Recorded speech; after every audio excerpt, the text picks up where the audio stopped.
चाहे कितनी ही प्यारी हो, लेकिन पत्नी का ये कहना कभी पूरा मत करना, वरना धोखा खा जाओगे। नमस्कार प्यारे दोस्तों, एक बार फिर से आपका स्वागत है हमारे YouTube चैनल मिस्टिकल स्टोरी ज्ञान में। दोस्तों, माफी चाहता हूं किसी पर्सनल प्रॉब्लम की वजह से इतने समय से कोई वीडियो नहीं बना पाया। दोस्तों, आज मैं आप लोगों के लिए बड़े ही काम की जानकारी लेकर आया हूं। कहते हैं पत्नी वो है जो पति की हितैषी होती है, उसका प्रिय कार्य करती है। पुत्र वही श्रेष्ठ है जो पिता का आज्ञाकारी हो। पिता वही श्रेष्ठ है जो अपनी संतान का अच्छी तरह पालन पोषण करे और उन्हें अच्छी से अच्छी शिक्षा दिलाए और उनके सुंदर भविष्य के बारे में सोचे। दोस्तों, हर पति का यह धर्म है कि वो अपनी पत्नी से प्रेम करे, उसकी बात माने, उससे कोई कपट ना करे, उसकी दुख सुख में सेवा करे, उससे हर प्रकार की खुशी प्रदान करे। लेकिन वो पत्नी अगर ऐसा कुछ करने की या करवाने की जिद करे जिसमें पति की मान प्रतिष्ठा धूमिल होती हो, जिसमें पति की जान जाती हो या उसके परिवार के लोगों को नीचा देखना पड़ता हो, उसके हितैषियों से अलग होना पड़ता हो, तो वो बात उसकी कभी नहीं माननी चाहिए। हितैषी वो है जो सिर्फ आपके हित की सोचे, जो आपको दुख पहुंचाए, वो आपका हितैषी नहीं है। तो चलिए इस वीडियो में हम आपको बताएंगे कि पत्नी की कौन सी बातें पति को नहीं मानना चाहिए। दोस्तों, अगर आप हमारे चैनल पर पहली बार आए हैं तो वीडियो लाइक और चैनल को सब्सक्राइब कर दो और बेल आइकन को प्रेस कर दो ताकि हमारी आने वाली हर वीडियो का नोटिफिकेशन आपको मिल सके। दोस्तों, रमनदीप शहर में एक चंद्रदत्त नाम का राजा राज करता था, जिसका चंद्र प्रताप नाम का एक पुत्र था। राजकुमार चंद्र प्रताप को अपने ही पिता के मंत्री के बेटे से बचपन से ही बड़ी गहरी मित्रता थी। हर समय एक दूसरे के साथ रहते थे, साथ साथ घूमना फिरना, साथ साथ खाना पीना, सब कुछ साथ साथ करते थे। एक दिन दोनों ने घूमने का मन बनाया। दोनों ने अपने घोड़े सजाए और पहाड़ों के बीच वादियों में चले गए। वे दोनों चलते चलते दूसरे राजा के राज्य की सीमा में पहुंचे। वहां उन्होंने देखा कि एक बड़ा ही खूबसूरत बगीचा है। उसमें एक तालाब है जिसमें बड़ा ही सुगंधित जल भरा है, जिसके चारों तरफ गुलाब के फूल बिखरे पड़े थे। तालाब के चारों तरफ जो बगीचा था वो बड़ा ही मनमोहक था। उनका मन कर रहा था कि इसी बगीचे में ठहर जाएं। उसके बाद में उन दोनों ने तालाब में हाथ और मुंह धोए, थोड़ा सा जलपान किया। उसके बाद में मंत्री का बेटा वृक्ष के नीचे जाकर सो गया। राजकुमार चंद्र प्रताप उस बगीचे की सुंदरता से मोहित होकर यहां वहां घूमने लगा। इतने में राजकुमार देखता है कि उसी बाग में एक सुंदर राजकुमारियों का झुंड आ पहुंचा। शायद वहां के राजा की कन्या और उसकी सहेलियां होंगी जो सरोवर में स्नान करने के लिए आई थीं। सुंदर सहेलियों के बीच में एक बड़ी ही सुंदर राजकुमारी थी, जिस पर राजकुमार चंद्र प्रताप का दिल आ गया। वो इतनी सुंदर थी कि राजकुमार चंद्र प्रताप उसे देखता ही रह गया। ऐसा लगा मानो बिजली ने करंट मार दिया। राजकुमार उसकी सूरत को देखकर मोहित हो चुका था। जब राजकुमारी ने एक सुंदर नौजवान राजकुमार को देखा तो उसे वो टकटकी लगाकर देखती ही रह गई। वो भी सुंदर सजीले युवक की अदा की दीवानी हो गई। इतनी सहेलियों के बीच में उसे राजकुमार से बात करने का अवसर नहीं मिला, लेकिन उसने राजकुमार की तरफ देखते हुए एक इशारा जरूर किया। उसने अपने गजरे से एक कमल का फूल निकाला और उसे कान से लगाया, दांतों से कुतरा, छाती से लगाकर, फिर पैरों से कुचलकर अपनी सखियों के साथ अपने नगर में लौट गई। लेकिन राजकुमार उस राजकुमारी के इशारे को समझ नहीं पाया। निराश होता हुआ वो अपने मित्र के पास लौट आया, जो वृक्ष के नीचे लेटा हुआ था। उसने अपने मित्र को सभी बातें बताईं कि हे मित्र, अभी अभी एक सुंदर राजकुमारी इस बाग में आई थी और वो राजकुमारी आज मेरा दिल लूट करके चली गई। उसने कुछ इशारा भी किया था, लेकिन उसके इशारे को मैं समझ नहीं पाया। उसके साथ में कई अन्य सहेलियां भी थीं। इस कारण से मुझे उससे बातचीत करने का भी अवसर नहीं मिला। मित्र, अब मैं उसके बिना रह नहीं पाऊंगा। यदि तुम मुझे जीवित देखना चाहते हो तो तुम मुझे उस राजकुमारी से मिलवाने का उपाय करो।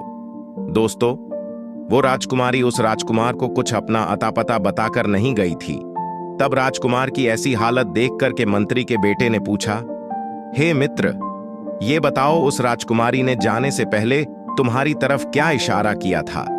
तब राजकुमार कहता है, हे मित्र, उसने अपने गजरे से फूल निकाले, उस फूल को दांतों से कुतरा, सीने से लगाया और पैरों से कुचल कर चली गई। मंत्री का बेटा कहने लगा, मित्र, परेशान होने की कोई बात नहीं है। वो राजकन्या आपके लिए अपना पता दे गई है, लेकिन मित्र आप उसको समझ नहीं पाए। उसने कमल का फूल गजरे से निकालकर कान से लगाया। इसका अर्थ है कि वो कमांड देश की रहने वाली है। उसने फूल को दांतों से कुतरा। इसका अर्थ है कि वो फूल दत्त राजा की कन्या है। उसने फूल को सीने से लगाया। इसका अर्थ है कि उसने आपको अपने दिल में बिठा लिया है। वो भी आपसे प्रेम करने लगी है। और कमल को पैरों से कुचलने का मतलब है कि उसका नाम पद्मिनी है। दोस्तों, अपने मित्र की बात सुनकर के राजकुमार चंद्र प्रताप बड़ा ही प्रसन्न हुआ और सोचने लगा, अब तो उसे मिलकर ही रहूंगा। अब तो बस उसके राज्य में चलने की तैयारी करो। दोस्तों, राजकुमार कहने लगा, मित्र, मुझे उसके बिना एक पल बरसों सा लग रहा है। दोस्तों, इस तरह वो दोनों मित्र अपने घोड़ों पर सवार होकर उस राजकुमारी पद्मिनी के शहर को चल दिए। काफी लंबा सफर तय करने के बाद वो दोनों राजकुमारी के राज्य में पहुंच गए। वहां उन्होंने देखा एक बुढ़िया द्वार पर बैठी रस्सी बांध रही थी। उस बुढ़िया से उन दोनों मित्रों ने कहा, अम्मा, हम सौदागर हैं, एक शहर से दूसरे शहर में व्यापार करते हैं। दोस्तों, उन दोनों को रहने के लिए कोई जगह चाहिए थी, इसलिए उन्होंने बुढ़िया से कहा कि हम कुछ दिनों के लिए आपके घर पर ठहरना चाहते हैं। बुढ़िया कहने लगी, बेटा, तुम इसे अपना ही घर समझो। जितने दिन तुम यहां रहना चाहो उतने दिन बड़े आराम के साथ रहो। घर आया हुआ मेहमान भगवान का रूप होता है। दोस्तों, उन दोनों की शक्ल सूरत देखकर उस बुढ़िया के हृदय में ममता उमड़ पड़ी। वे दोनों मित्र उस बुढ़िया के घर में ठहर गए। तब राजकुमार ने पूछा, अम्मा, तुम्हारे घर में तुम्हारे अलावा और कौन रहता है? तुम्हारा गुजर बसर कैसे चलता है? तुम इसके अलावा और क्या काम करती हो? बुढ़िया कहने लगी, हे परदेसियों, मेरा एक बेटा है जो यहाँ के राजा फूल दत्त के यहाँ नौकरी करता है। मैं राजकुमारी पद्मिनी की दाई माँ हूँ। अत्यंत बूढ़ी हो जाने के कारण अब मैं अपने घर पर ही रहकर समय काटती हूँ। जब भी मुझे अपने काम करने से फुर्सत मिलती है तो दिन में 1-2 बार राजकुमारी से मिलने चली जाती हूँ। मेरे खाने पीने की व्यवस्था राजा साहब स्वयं कर देते हैं। दोस्तों, उस बुढ़िया की बात सुनकर उन दोनों मित्रों ने सलाह की कि हमें भगवान ने इस बुढ़िया के पास भेजकर एक सही स्थान पर भेजा है। यह बुढ़िया अब हमारे बहुत काम आएगी। यह बात सोच करके उन दोनों ने उस बुढ़िया को एक सोने से अशर्फियों से भरी हुई थैली दे दी और कहा, हे माँ, कल तुम राजकुमारी के पास में जाओ और उससे कह देना कि जो राजकुमार तुम्हें बाग में मिला था वो तुम्हारे शहर में ठहरा हुआ है। अगले दिन बुढ़िया जब अपने काम फुर्सत लेकर के राजकुमारी के महल में पहुंची तो राजकुमारी पद्मिनी को राजकुमार के आने की खबर दी। दोस्तों, हुआ क्या, जैसे ही उस बूढ़ी मां ने यह खबर सुनाई, राजकुमारी ने एकदम गुस्से में आकर के हाथों में चंदन लगाकर उस बूढ़ी मां के गाल पर जोर से तमाचा मार दिया और कहने लगी, मेरे घर से निकल जाओ। माई अपने गाल को पकड़े हुए राजकुमार और उसके मित्र के पास लौट आई और राजकुमारी के इस व्यवहार के बारे में उन्हें आकर के समझाया। बुढ़िया की ऐसी बातें सुनकर के राजकुमार को बड़ा आश्चर्य हुआ। वो कहने लगा, मित्र, लगता है राजकुमारी बड़ी ही घमंडी है, बड़ी बदतमीज है। ऐसा लगता है कि जैसे उसके माँ बाप ने उसे कुछ सिखाया नहीं है, उसे अच्छे संस्कार नहीं दिए हैं।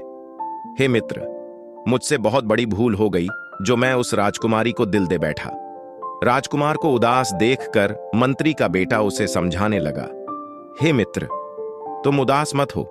राजकुमारी ने ऐसा कुछ नहीं किया है जिससे तुम उसे बदतमीज कह सको। ऐसा करके उसने तुम्हें एक संदेशा भेजा है। अपनी उंगलियों पर चंदन लगाकर उसने बूढ़ी मां के गाल पर मारा है। इसका मतलब यह है कि अभी 10 दिन चंद्रमा और निकलेगा, इसलिए मैं आपसे अभी नहीं मिल पाऊंगी। जब चंद्रमा चुप जाएगा मैं स्वयं आपसे आकर मिलूंगी। ये सुनकर राजकुमार की जान में जान आ गई और कहने लगा, मित्र, मैं तो घबरा गया था। दोस्तों, उन दोनों ने 10 दिनों तक रुककर अंधेरी पक्ष आने का इंतजार किया। जब 10 दिन बीत गए तो राजकुमार ने धन की पोटली देकर बूढ़ी मां को राजकुमारी के पास भेजा। बूढ़ी मां ने राजकुमार की उस राजकुमारी को खबर पहुंचाई। इस बार भी राजकुमारी ने लाल रंग में 3 उंगलियां भिगोकर उस बूढ़ी मां के मुंह पर दे मारी और राजकुमारी ने बुढ़िया को भगा दिया। उधर बुढ़िया ने आकर के राजकुमार से फिर से उसके व्यवहार के बारे में बताया। बुढ़िया के मुंह से ऐसी बात सुनकर राजकुमार फिर से हैरान हो गया और कहने लगा, मित्र, मुझे तो लगता है कि वास्तव में वो संस्कारहीन है और तुम उसके बर्ताव का गलत अर्थ निकाल लेते हो। मुझे ऐसा लगता है कि वो मुझसे प्रेम नहीं करती है। मंत्री के बेटे ने जवाब दिया, मित्र, तुम परेशान मत हो, इस बार भी राजकुमारी ने कोई गलत काम नहीं किया है। लाल रंग में 3 उंगलियां भिगोकर मारने का अर्थ है कि वो इस समय मासिक धर्म में है। इस अवस्था में स्त्री का पुरुष से मिलना वर्जित होता है। इस समय पर मिलना तो दूर की बात, पुरुष का चेहरा भी नहीं देखना चाहिए। मित्र, उसने हमें ये संदेश भेजा है कि उसे ठीक होने में अभी 3 दिन लगेंगे, इसलिए शांत होकर कि 3 दिनों तक और प्रतीक्षा कीजिए। दोस्तों, उसके बाद में उन दोनों मित्रों ने 3 दिनों तक और इंतजार किया। राजकुमार के अंदर बेचैनी बढ़ती जा रही थी। 3 दिन के बाद में उन्होंने फिर से उस बूढ़ी मां को भेजा तो बूढ़ी मां ने जाकर राजकुमारी से कहा, हे राजकुमारी पद्मिनी, वो दोनों परदेसी आपसे मिलना चाहते हैं। बूढ़ी मां की बात सुनकर राजकुमारी ने उसे फटकार कर से बाहर निकाल दिया। वो बेचारी बुढ़िया उदास होकर फिर लौट आई। राजकुमारी का ऐसा बर्ताव उस बुढ़िया ने दोनों को जाकर बताया।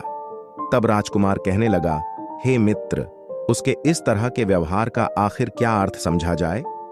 तब मंत्री का बेटा कहने लगा, मित्र, अब तो खुश हो जाओ। आज रात उसने तुम्हें अपने महल में बुलाया है। उसने ये संकेत भेजा है कि महल की पश्चिमी खिड़की से होकर आना। दोस्तों, ये सुनते ही राजकुमार खुशी के मारे उछालने लगा। रात होने पर उसने बुढ़िया के वस्त्र पहने और अपने शास्त्र लेकर के महल की पश्चिमी खिड़की से राजकुमारी के महल में पहुंच गया। उधर राजकुमारी उसके स्वागत के लिए खिड़की पर तैयार खड़ी थी। जैसे ही वो पहुंचा तो उसका हाथ पकड़कर राजकुमारी अपने कक्ष में बुला ले गई। दोस्तों, दिन निकलने पर राजकुमारी राजकुमार को अपने शयन कक्ष में छुपा देती थी और रात होने पर उसे निकाल लेती थी। उधर उसका मित्र उस बुढ़िया के घर पर अकेला ही था। इसी प्रकार राजकुमारी के साथ रहते हुए राजकुमार को कई दिन बीत गए। अचानक से राजकुमार को अपने मित्र चित्रसेन की याद आई। मन में सोचने लगा, मुझे राजकुमारी से मिलाने वाला मेरा एक मित्र ही तो है और मैंने अपने सुखों के चक्कर में उसे अकेला छोड़ दिया है। मैं कितना बड़ा मतलबी हूं, मुझे अभी उससे मिलने जाना चाहिए। दोस्तों, ये सोच सोचकर राजकुमार अपने मित्र से मिलने के लिए तड़पने लगा। राजकुमारी को यह बात बिल्कुल पसंद नहीं आई। राजकुमारी नहीं चाहती थी कि राजकुमार उससे एक पल के लिए भी दूर जाए। राजकुमारी ने जब राजकुमार को उदास देखा तो पूछने लगी कि वो इतना व्याकुल क्यों है। राजकुमार ने जवाब दिया, प्रिय, मैं दुनिया में हर चीज के बिना रह लूंगा, मगर मैं अपने दोस्त के बिना नहीं रह सकता। वो मेरा बचपन का दोस्त है। हर सुख दुख की घड़ी में उसने मेरा साथ नहीं छोड़ा है। भाई से भी बढ़कर वो मेरा ख्याल रखता है। दोस्तों, राजकुमार का अपने मित्र के लिए अटूट प्रेम देख करके राजकुमारी को कुछ पलों के लिए बुरा लगा और वो सोचने लगी, इसका कमीना मित्र हमारे प्रेम के बीच में रोड़ा बन जाएगा। इसके मित्र के रहते हुए राजकुमार पूरी तरीके से मेरा नहीं हो सकता। इस मित्र रूपी रोड़े को खत्म कर देना चाहिए। यह सोच करके राजकुमारी मीठी मीठी बातें करती हुई बोली कि हे प्राणनाथ, यदि आप मित्र के लिए ज्यादा बेचैन हो तो लो, मैं तुम्हें अपने हाथों से भोजन बनाकर देती हूं। इस भोजन को ले जाकर तुम अपने मित्र को बड़े प्यार से खिला देना और कहना तुम्हारी भाभी ने प्यार से भोजन बनाकर भेजा है।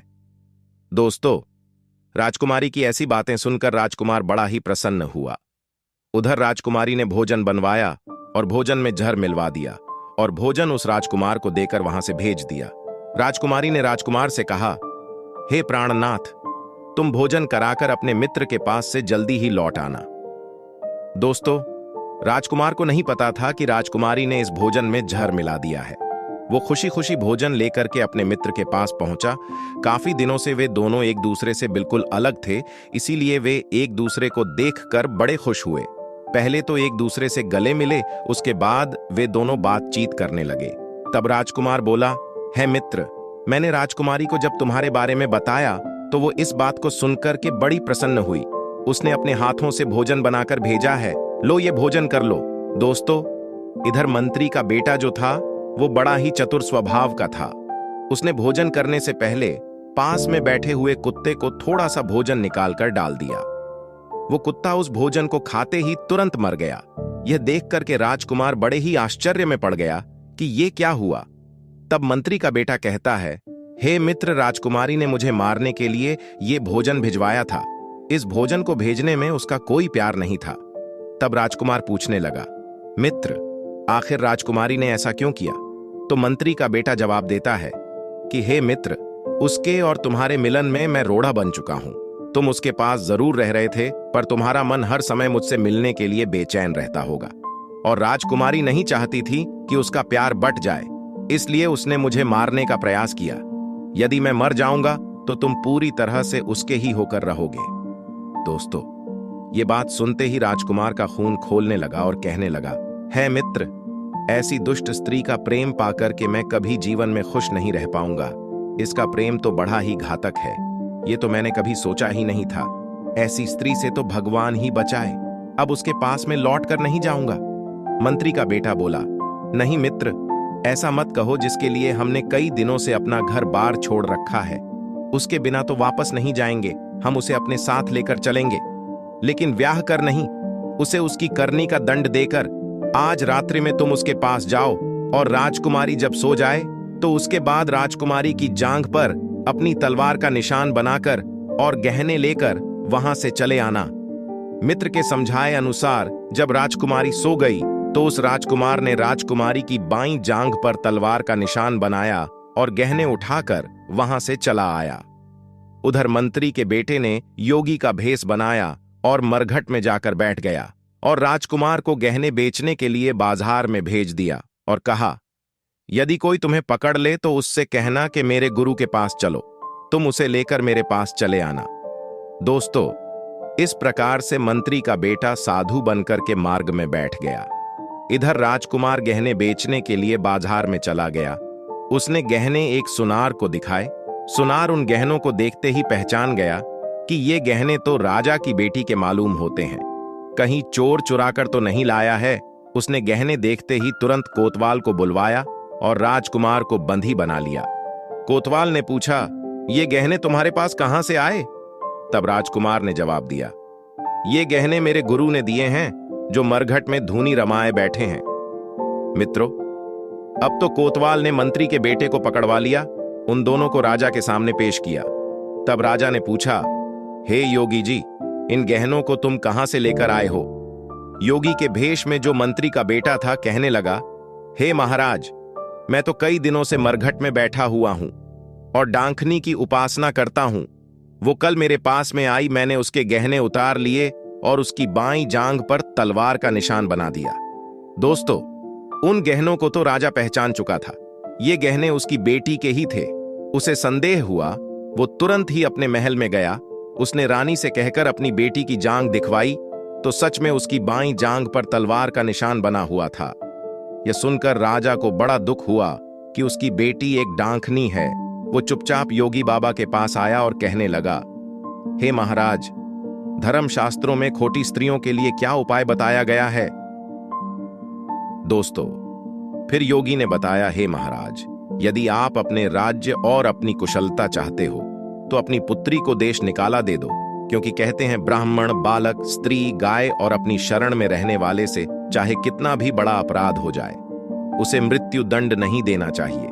इसलिए अच्छा तो यह है कि आप अपनी पुत्री को देश निकाला दे दीजिए। अगर आपने ऐसा नहीं किया तो आपका सर्वनाश हो जाएगा। दोस्तों, घबराते हुए राजा ने अपनी बेटी को डोली में बिठाकर उसी दिन जंगल में छुड़वा दिया। राजकुमार और मंत्री का बेटा तो इसी मौके की तलाश में थे।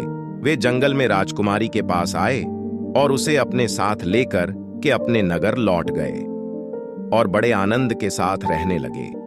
एक दिन राजकुमार ने राजकुमारी से कहा, हे प्रिय, तुमने मेरे मित्र को मारना चाहा और वो भी मेरे हाथों से।